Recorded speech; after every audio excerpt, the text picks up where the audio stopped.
रहे हो? এখন পর্যন্ত গ্রেপ্তার করতে পারে নাই। এটা আমাদের জন্য ব্যর্থতা এবং আমাদের এই সরকারের জন্য এটা একটা বিশাল ব্যর্থতা বলে আমি মনে করি।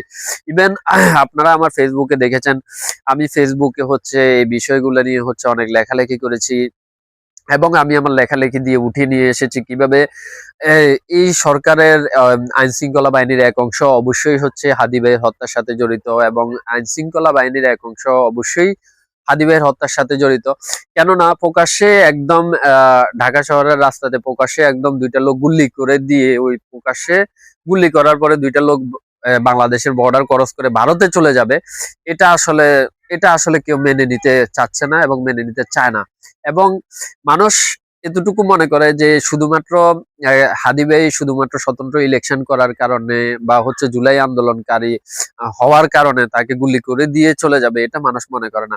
মানুষ মনে করে হাদি ভাই as a icon of the আগ্রাসন, ইন্ডিয়া আগ্রাসন, এগেনস্ট ইন্ডিয়া আগ্রাসন।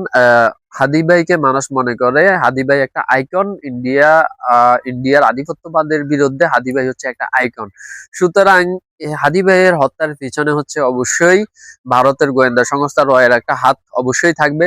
এবং আমি আমার লেখাতে উঠে নিয়ে এসেছিলাম আসলে যে হত্যাকাণ্ডের সাথে ভারতীয় গোয়েন্দা সংস্থা রয়ের হাত থাকবে, সেই হত্যাকাণ্ড পরিচালনা অথবা এক্সিকিউটিং এর দায়িত্বে থাকবে আমাদের দেশের আইন শৃঙ্খলা বাহিনীর এক অংশ অথবা আমাদের দেশের আইন শৃঙ্খলা বাহিনীর কোনো না কোনো সদস্য। এই হত্যাকাণ্ডকে পরিচালনা এবং হচ্ছে সার্বিক তত্ত্বাবধানের দায়িত্ব অবশ্যই থাকবে।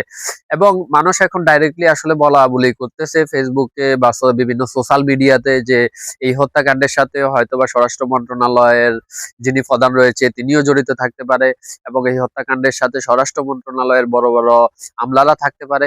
আসলে হাদি ভাই হচ্ছে ভারতীয় আগ্রাসনের বিরুদ্ধে একদম একদম আইকনিক একটা পার্সন উনি, হাদি ভাই। তো এরপরে হচ্ছে আন্দোলনের সম্মুখ সারির একজন যোদ্ধা, যার কারণে হচ্ছে সবকিছু বিবেচনা করে ভারত তাদের প্ল্যানটাকে এমন ভাবে এক্সিকিউট করেছে, তারা চিন্তা করেছে যে হাদি ভাইকে খুন করে কোন রকমের নির্বাচনটাকে বানচাল করবে। কিন্তু নির্বাচনটা যদি বানচাল হয় তাহলেও তাদের এরকম একটা প্ল্যান ছিল বানচাল করার জন্য, এবং বানচাল না হলেও যে তাদের আরেকটা প্ল্যান থাকবে না এটা কিন্তু বলার অবকাশ রাখে না। সুতরাং ভারত যখনই বাংলাদেশের ক্ষেত্রে কোনো চিন্তা করে, বাংলাদেশের ক্ষেত্রে কোনো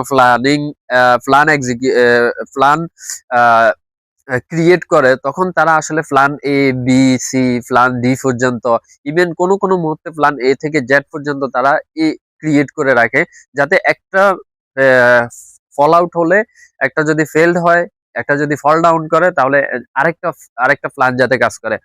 বিশেষ করে হাদি ভাইয়ের হত্যার পিছনে ভারত তো জড়িত, এটা মোটামুটি প্রকাশ্য এবং হচ্ছে এটা সবাই জানে, এটা হচ্ছে ওপেন সিক্রেট।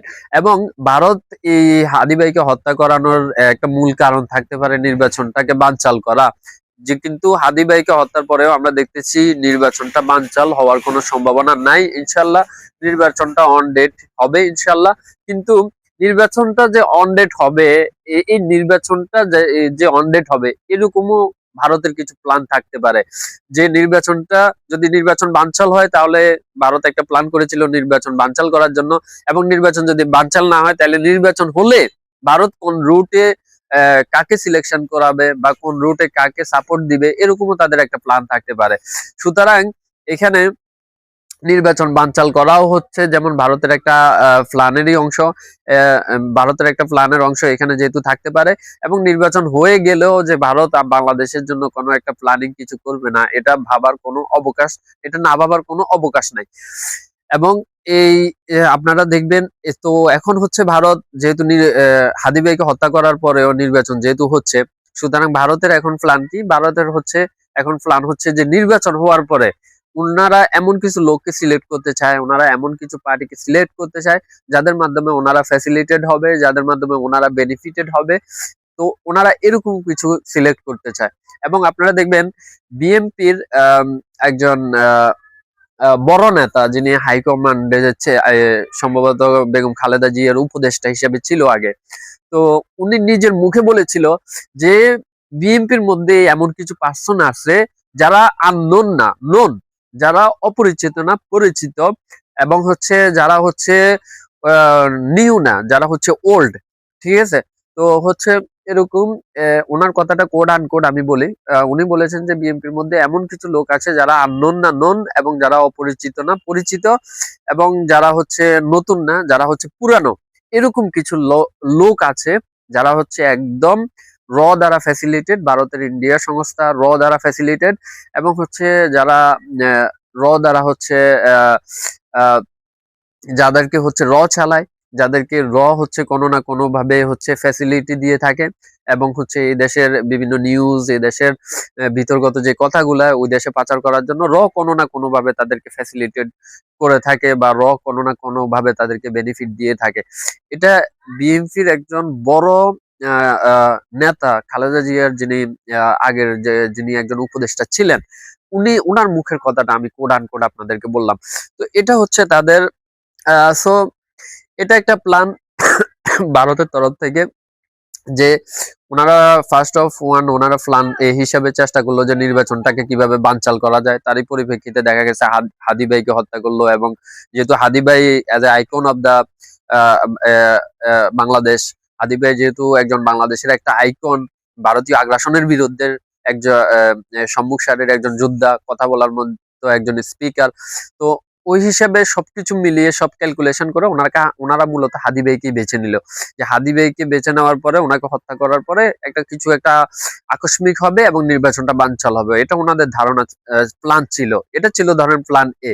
কিন্তু প্ল্যান বি তে ওনারা রেখেছে যদি নির্বাচনটা বানচাল না হয়, নির্বাচনটা যখন হবে, তো ওই হিসাবে আমাদেরকে আরেকটা প্ল্যান রাখতে হবে। আমাদের ফ্যাসিলিটেড যে লোকগুলা, যারা আমাদের ফ্যাসিলিটি গ্রহণ করে, এই লোকগুলাকে হচ্ছে সিলেক্ট করে করে হচ্ছে নির্বাচনে জিতাতে হবে, যদি ভারত এটা থেকে যাতে অদূর ভবিষ্যতে যাতে বেনিফিটেড হতে পারে। তো আসলে এই হচ্ছে ভারত, আসলে সার্বক্ষণিক ভারত হচ্ছে আমাদেরকে তাদের যে নোংরা যে চক্রাকার, এটার মধ্যে আমাদেরকে কোনো না কোনো ভাবে ঘিরে রেখেছে, এবং এই নোংরা চক্রাকার থেকে বের হওয়ার একমাত্র রাস্তা সেটা হচ্ছে আমাদের দেশে, আমাদের বাংলাদেশে আইনের শাসন প্রতিষ্ঠা করতে হবে। আইনের শাসন যতক্ষণ বাংলাদেশে প্রতিষ্ঠা না হবে, ততক্ষণ পর্যন্ত ভারতীয় আগ্রাসন এবং হচ্ছে ভারতীয় দ্বারা যে আগ্রাসন গুলা বাংলাদেশে হয়, এগুলা কখনো প্রতিহত করা যাবে না। তো আইনের শাসন, এই যে দেখেন, আমরা এই আন্দোলনের মাধ্যমে আমরা যে নিরপেক্ষ সরকার বসিয়েছি, আমাদের অনেক আশা ছিল যে এই নিরপেক্ষ সরকার ভারতীয় আগ্রাসন রুখে দিতে, আহ ভারতীয় আগ্রাসন রুখে দেওয়ার ব্যাপারে তাদের একটা ভূমিকা থাকবে। কিন্তু আমরা দেখেছি যখন তারা নিরপেক্ষ সরকার হিসেবে হচ্ছে আদিষ্ট হয়েছে, ক্ষমতার আসনে আদিষ্ট হয়েছে, তখন থেকে তারা ভারতকে বন্ধু, আমরা ভারতের সাথে ভালো সম্পর্ক চাই, আমরা ভারতের সাথে কোলাকুলি করতে চাই, এই তেলবাজি কোনো না কোনো ভাবে তারা করেই যাচ্ছে।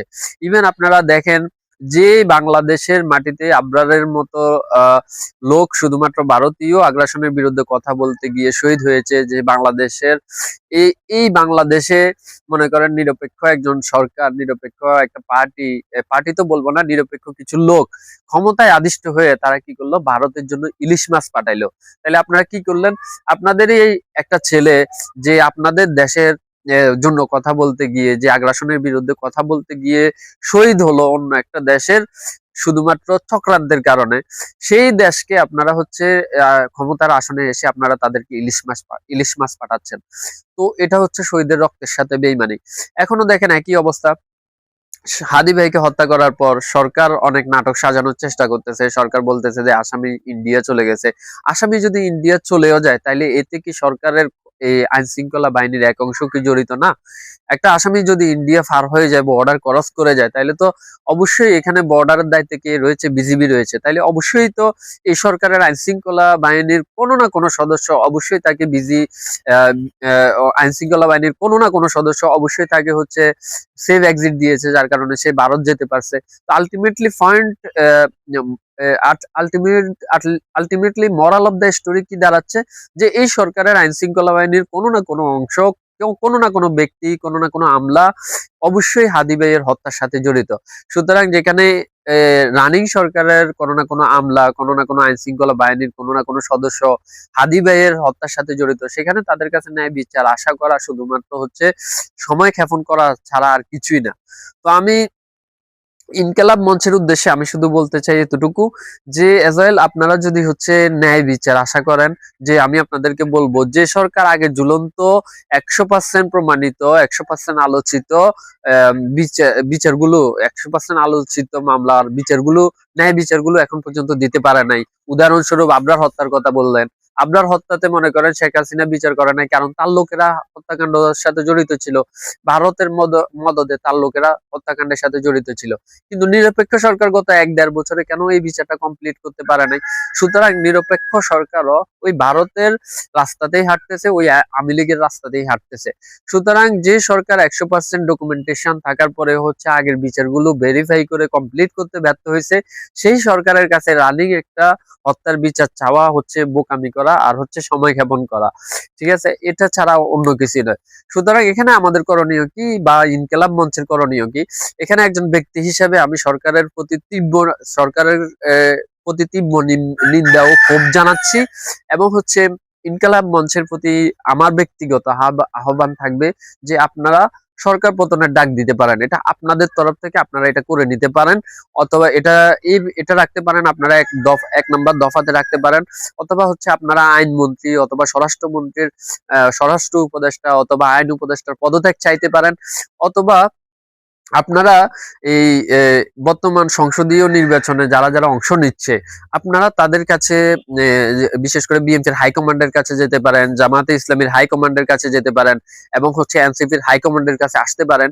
এসে আপনারা বলতে পারেন যেহেতু সরকার সরকার আমাদেরকে ন্যায় বিচার দিতে ব্যর্থ হচ্ছে, সুতরাং এরকম একটা অবস্থায় আমরা সরকার পতনের ডাক দিতে চাই, কিন্তু যেহেতু একটা নির্বাচন যেহেতু বানচাল না হয়, নির্বাচন যেহেতু নির্বাচনের যে আমেজটা এটা যাতে নষ্ট না হয়, সেজন্য এই মুহূর্তে আমরা সরকার পতনের ডাক দিতে চাই না। তবে আমাদেরকে আশ্বাস দিতে হবে যে আপনারা আপনাদের নির্বাচনী ইশতেহারের মধ্যে প্রথম পয়েন্ট হিসাবে রাখবেন হাদি ভাই হত্যার বিচার করা, বা এটা যদি আপনারা প্রথম লাইনে রাখেন। ধরেন আপনারা বিএনপির কাছে, ইনকিলাব মঞ্চ বিএনপির কাছে আবেদন জানাইলো যে আপনারা আপনাদের নির্বাচনী ইশতেহারে প্রথম যে পয়েন্টটা রাখবেন সেটা হচ্ছে হাদি ভাইয়ের হত্যার, আপনারা ক্ষমতায় আসলে হাদি ভাই হত্যার বিচার করবেন সুষ্ঠু তদন্তের মাধ্যমে। এরপরে এনসিপি কেও একই কথা বলবেন, জামাতে ইসলামীকেও একই কথা বলবেন। এটা যদি তারা হচ্ছে যদি মেনে নেয়, এই দলগুলো যদি এটা করতে মেনে নেয় বা রাখতে মেনে নেয়, তাহলে সরকার পতনের ডাক দেওয়ার কোনো দরকার নাই। কিন্তু এই দলগুলো যদি এটা মেনে না নেয়, তাইলে বলবেন যে আপনারা আমাদের কথা মেনে নিচ্ছেন না, তাইলে আমরা আপনাদের কথা কেন চিন্তা করবো? আপনাদের কথা চিন্তা করে আমরা কেন সরকার পতনের ডাক দিব না? কেন সরকার পতনের ডাক দিব না? আমি তো তো ওনারা যদি মেনে নেয় তাহলে সরকার পতনের ডাক দেওয়ার কোনো দরকার নেই, কিন্তু ওনারা যদি না মেনে নেয় তাহলে ওনাদেরকে বলে দেওয়া উচিত যে একটা সুষ্ঠু তদন্ত এবং একটা সুষ্ঠু বিচারের জন্য আমরা সরকার পতনের ডাক দিতে চাই, এবং সরকার পতনের ডাক দিলে আলটিমেটলি যদি এই সরকার পতন হয়ে যায় তখন কিন্তু এই নির্বাচনটা বানচাল হয়ে যাবে। সুতরাং তখন আপনাদের এনসিপিরও ক্ষতি হবে, জামাতে ইসলামেরও ক্ষতি হবে যদি একটা সুষ্ঠু নির্বাচন না হয়, এবং ইভেন বিএনপিরও ক্ষতি হবে যদি একটা সুষ্ঠু নির্বাচন না হয়। কিন্তু এখানে আবার ওই ইনকিলাব মঞ্চেও বা আমাদেরকে তো একটা ন্যায় বিচার পেতে হবে।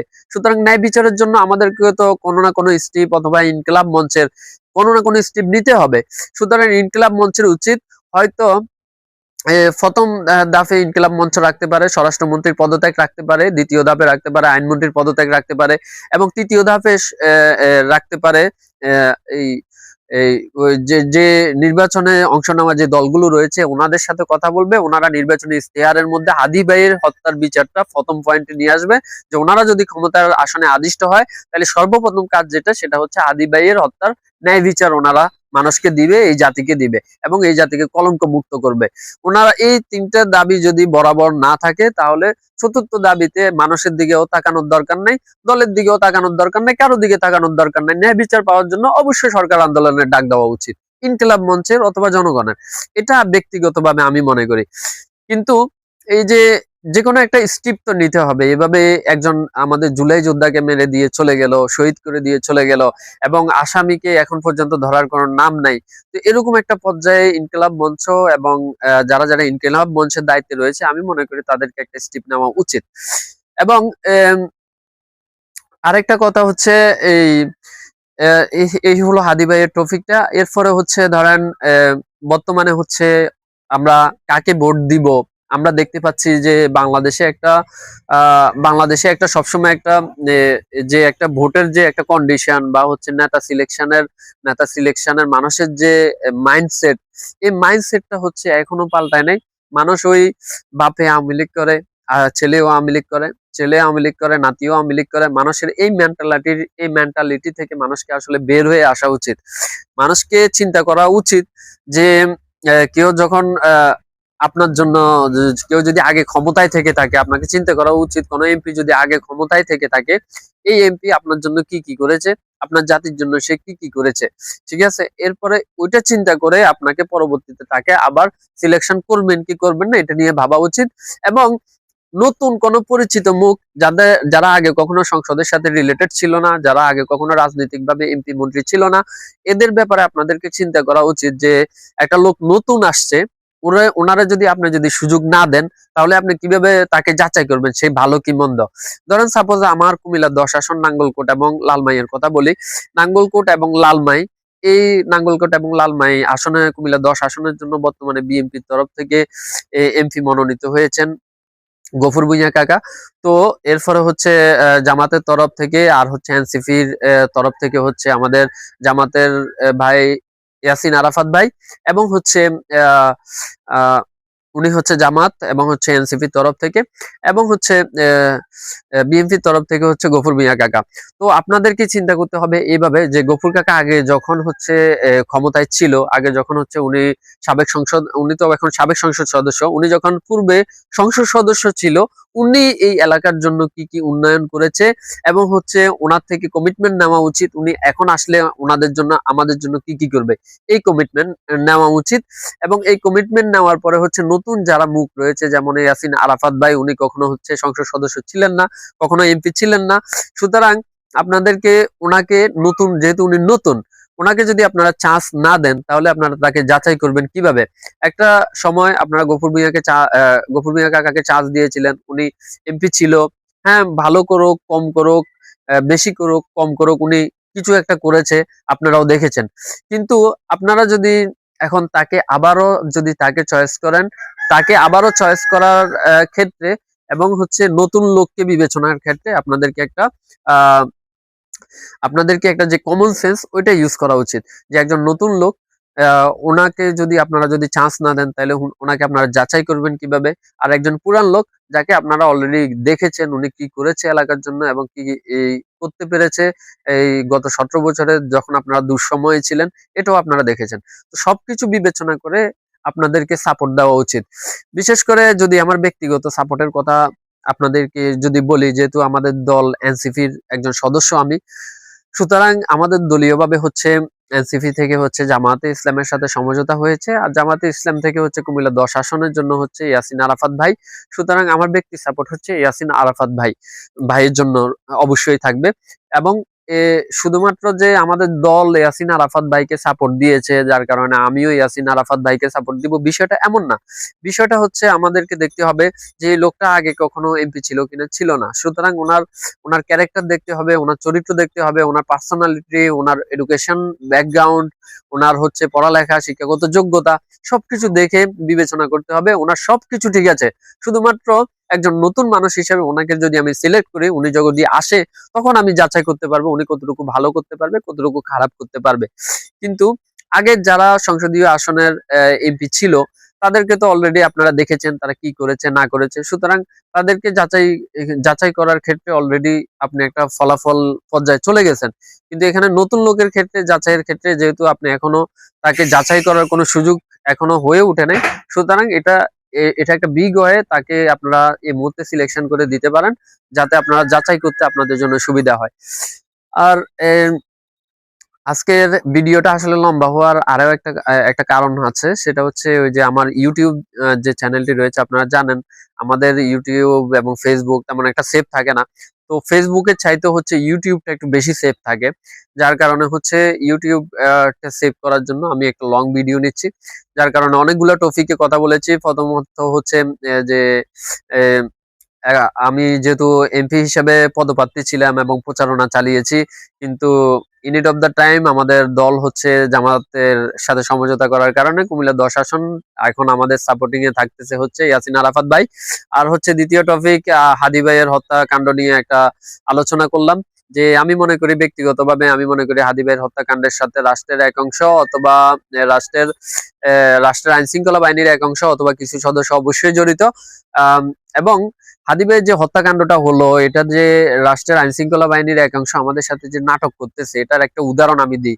ধরেন হাদি ভাই হত্যা হওয়ার পর থেকে র্যাব এবং হচ্ছে পুলিশ এবং হচ্ছে বিভিন্ন আইন শৃঙ্খলার বাহিনীর লোকেরা হচ্ছে ব্রিফিং করেছে যে গুল্লি পাওয়া গেছে হচ্ছে তার বাপের বাসা থেকে, গুলির ম্যাগাজিন পাওয়া গেছে হচ্ছে তার বোনের বাসার পাশের পুকুর থেকে।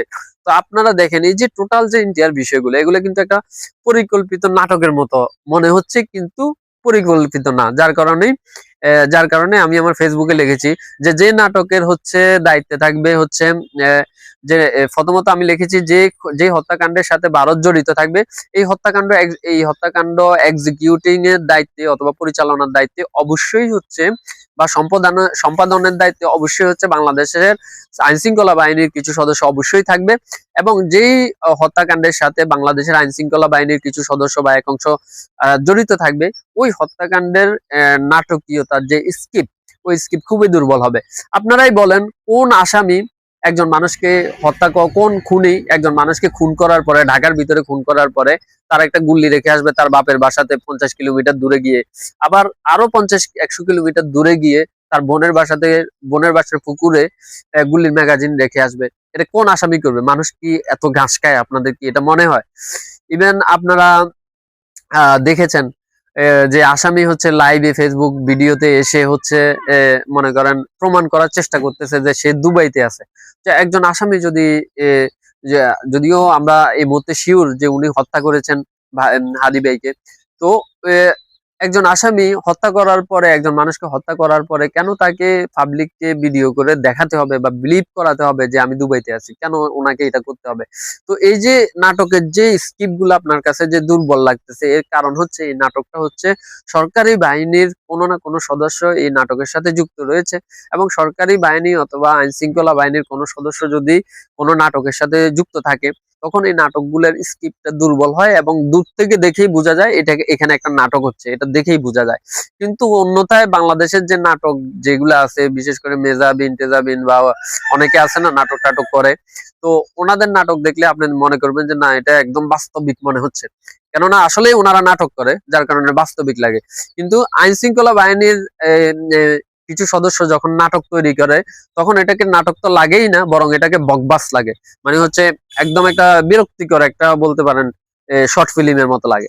তো এরকম কিছু আর কি।